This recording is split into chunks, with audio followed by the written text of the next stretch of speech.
আইনের মাধ্যমে নয়, সাংবিধানিক প্রক্রিয়া অনুসরণ করে স্বাধীন নির্বাচন কমিশন গঠনের বিষয়ে ঐকমত্য কমিশনের সংলাপে একমত হয়েছে রাজনৈতিক দলগুলো। সংবিধানের ১১৮ অনুচ্ছেদ সংশোধন করে প্রধান নির্বাচন কমিশনার এবং অন্যান্য কমিশনার নিয়োগে বাছাই কমিটির প্রধান হবেন জাতীয় সংসদের স্পিকার। এ কাজে মন্ত্রিপরিষদ বিভাগের পরিবর্তে সংসদের সচিবালয় বাছাই কমিটিকে সাচিবিক সহযোগিতা করবে। কমিশনের সহসভাপতি ডক্টর আলী রিয়াজের আশা, এ মাসের শেষ দিকে ঘোষণা হবে জুলাই সনদ। ইমদাদুল্লাহ বাবুর রিপোর্ট। জাতীয় ঐকমত্য কমিশনের দ্বিতীয় দফার 18তম দিনে রাজনৈতিক দলগুলোর সাথে সংলাপের বিষয় ছিল স্বাধীন নির্বাচন কমিশন গঠন। আলোচনা শুরুর কিছু সময়ের মধ্যে যুদ্ধবিমান বিধ্বস্তের ঘটনার দিন মাইলস্টোন স্কুল অ্যান্ড কলেজের শিক্ষার্থীদের উপর আইনশৃঙ্খলা বাহিনীর নির্যাতন এবং সচিবালয়ে শিক্ষার্থীদের উপর পুলিশি হামলার প্রতিবাদে অধিবেশন থেকে প্রতীকী ওয়াকআউট করে বাংলাদেশ জাসদ, সিপিবি ও বাসদ। এছাড়া গোপালগঞ্জে এনসিপির সভার প্রতিক্রিয়ায় সাধারণ মানুষের প্রতিবাদে আইনশৃঙ্খলা রক্ষাকারী বাহিনীর অতিরিক্ত বল প্রয়োগের প্রতিবাদ জানায় দলগুলো।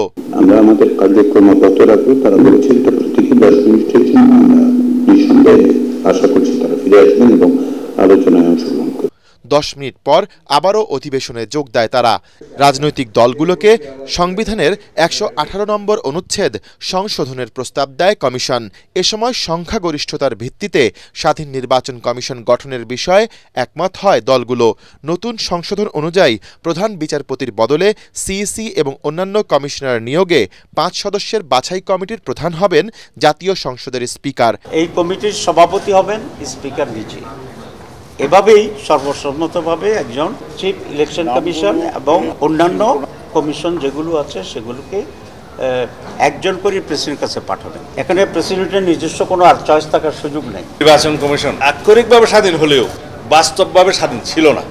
সুতরাং তাকে তার নিয়োগ প্রক্রিয়াটা এমনভাবে করতে হবে যাতে নির্বাচন কমিশন কার্যক্রমে সত্যিকারভাবে স্বাধীন হয়। প্রধান বিরোধী দল, সরকারি দল, তাদের সকলের একটা সম্মিলিত কমিটির মধ্য দিয়ে যাতে এই নিয়োগ প্রক্রিয়াটা সম্পূর্ণ হয় সেরকম একটা সিদ্ধান্ত আজকে কমিশনে আমরা সকলে মিলে একমতে পৌঁছাতে পেরেছি। এ সময় কমিশনের সহসভাপতি জানান, অনেক বিষয়ে ঐকমত্যে পৌঁছেছে দলগুলো। শিগগিরই জুলাই সনদ ঘোষণার আশাবাদও করেন তিনি।